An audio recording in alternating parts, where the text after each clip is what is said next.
I'm Lindsay Kane. I'm here with Dylan Palacio, who is a member of the Cornell wrestling team. This floor is very soft. I did not surprise it to be this squishy. Where are we standing right now, Dylan? This is actually the center of the mat, so we actually get to wrestle in the same place that we practice. So we push out the mats, and we push out the bleachers all around here, and we'll get like 1,000 people in here, and we pack it out. And we have the away team who's always green, because we're in big red, and then we get to walk out from the locker room. We get our little song, run out, and I always walk out like I'm a psychopath or something. And then I'm like, we just like stare at each other, and shake hands, and then the ref blows the whistle, and I always start my match by just like punching the kid in the face. Just hit him really hard. Let's not do that part.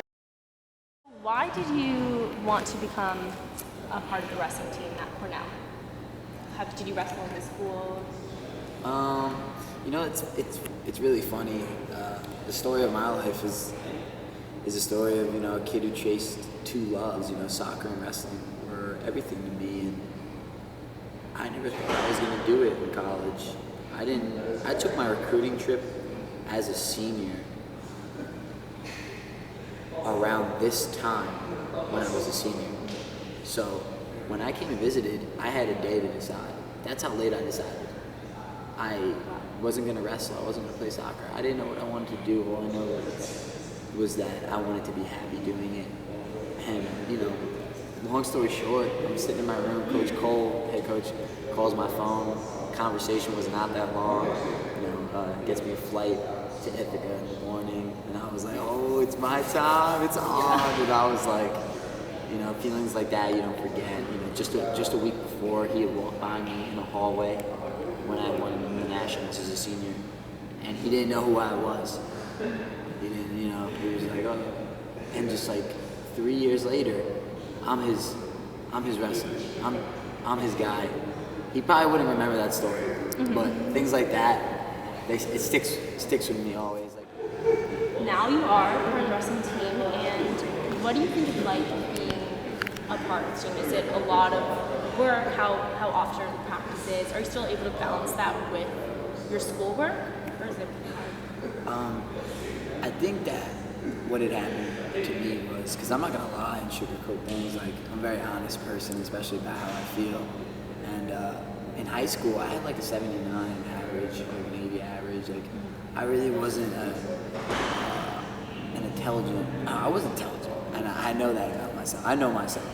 I just didn't put the work in that was necessary. Like I didn't want to do homework. It killed me. And you know, the thing about school, like nowadays, I feel like it measures obedience, not intelligence. And I'm not. And I have a problem. I had a problem with authority.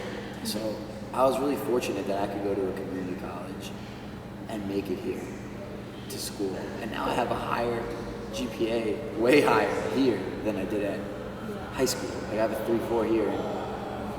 I don't understand how that lines up. I really found myself here and focused on what I need to do to set an example.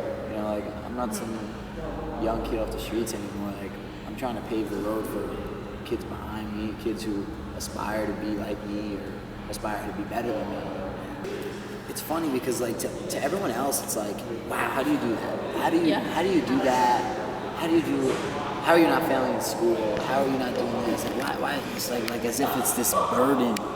And to me, I always laugh it off, like, you know, yeah, nobody's working as hard as you. Yeah. I'm like, yeah, it's probably true, but like, I don't see it that way. You know, it's a labor of love, and it's impossible to look at it like a job. And I think we have a tendency as people to look at things like jobs that we once had love for. You know, once upon a time you were a little kid, you know, like playing in your backyard, you were playing soccer. What happened to that kid? What happened to the emotion? What happened to the feelings at the start of it? We lose that. We lose sight of that, and I don't. I remind myself every day how lucky I am, how blessed I am. It's great you have such a positive outlook. So what would you say is one of your favorite parts about being on the wrestling team here? I like the atmosphere. It's so competitive. I love being number one. I love being number one. And it works out because I'm kind of an odd individual. People say I'm weird or whatever, and I have a weird outlook on life, and I say that's fine because to be number one, you have to be a little odd, right? Yeah. And I think it's great. Just being here and being a part of this, like I'm so tight with these kids, and I think about it all the time, how close, there's like a saying that goes, you came so close to so far. And that means if one thing had been different, a million things had to go right for me to end up here in this place.